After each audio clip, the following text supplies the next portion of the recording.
C'est une période où on se lâche un peu.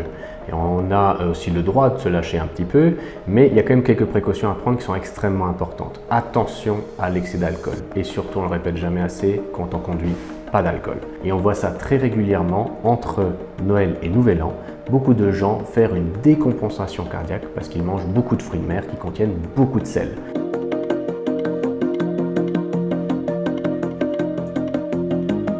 All patients who have comorbidities like high blood pressure, diabetes, cholesterol or other diseases will always have to pay more attention to their health than other people, and particularly during the festive season where there are lots of excesses which could contribute to worsening of their conditions.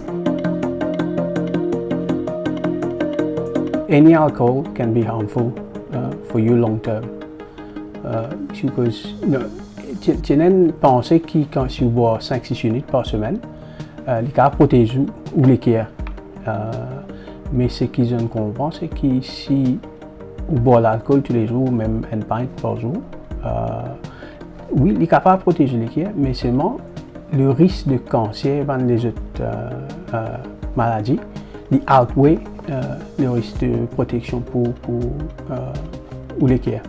Alors, en général, le moins possible, les plus bons.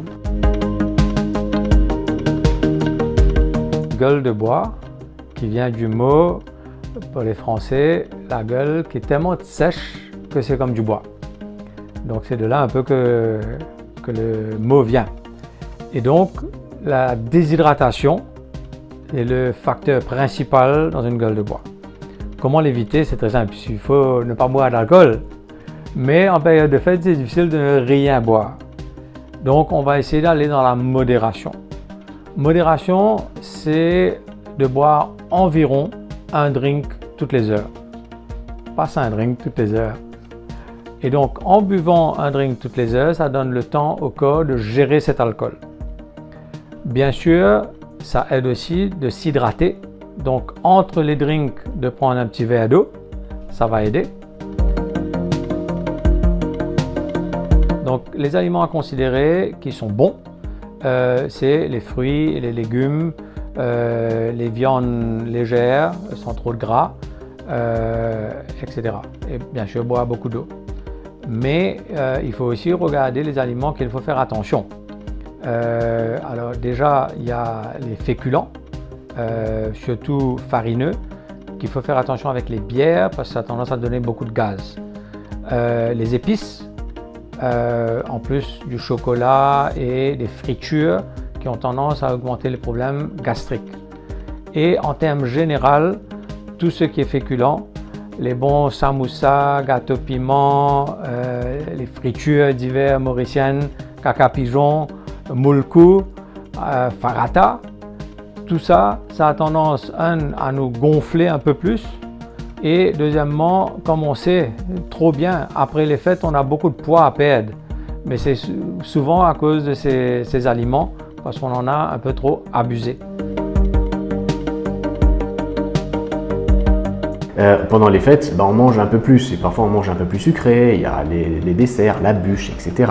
Donc si vous avez un diabète qui est parfaitement équilibré tout au long de l'année, si vous faites un écart, ça ne va pas changer grand-chose.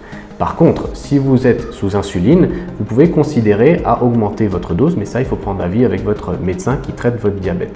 Et surtout, ne faites pas d'automédication. Ça, c'est dangereux. Donc, prenez conseil avec votre médecin pour justement voir comment adapter peut-être sur quelques jours votre traitement pendant les fêtes.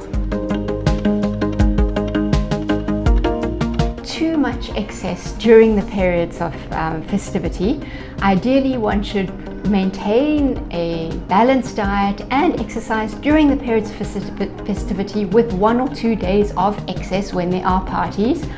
After the festivities, if there is a few extra kilograms or a little bit of out of control diabetes, one should do a little more sport than usual and cut out refined and processed foods and alcohol for a month until things have returned to normal. Au fait, il y a 4 choses qui vous inquiétent quand on peut que vous pensez au système digestif, pas seulement pendant les fêtes, mais pendant la vie. C'est diète, l'exercice une relaxation, du monde très stressé. Et quatrième, ce que du monde va comprendre, c'est qu'il a besoin de dormir bien. J'ai fait dormir au moins 7 heures par jour. Il y a beaucoup de gens qui vivent avec seulement 5 ans. Mais au fait, j'ai les couronnes de stress pendant toute la vie. Le sommeil, déjà, c'est difficile pour beaucoup de personnes, même quand il n'y a pas les fêtes. Donc la régularité est une chose importante pour le sommeil. Et en période de fête, c'est une des choses qu'on ne pourra pas parce qu'on va sortir jusqu'à tard. Un repas trop copieux dérange le sommeil. Un repas trop tardif dérange le sommeil. Donc de faire attention à ces aspects-là quand on sort, d'essayer de manger relativement tôt et de ne pas manger des repas trop copieux, trop gras. Et le sommeil lui-même, on peut l'améliorer en faisant de l'exercice un peu régulièrement pendant ces périodes de fête parce que l'exercice va améliorer la qualité du sommeil. Consumption of alcohol, even at social levels, is associated with many diseases. Alcohol is a carcinogen. It is associated with several cancers, including breast cancer and liver cancer. It is associated with an increased risk of diabetes, cholesterol, heart disease, and of course, excess consumption of alcohol can lead to car accidents, domestic violence, and other unfortunate consequences.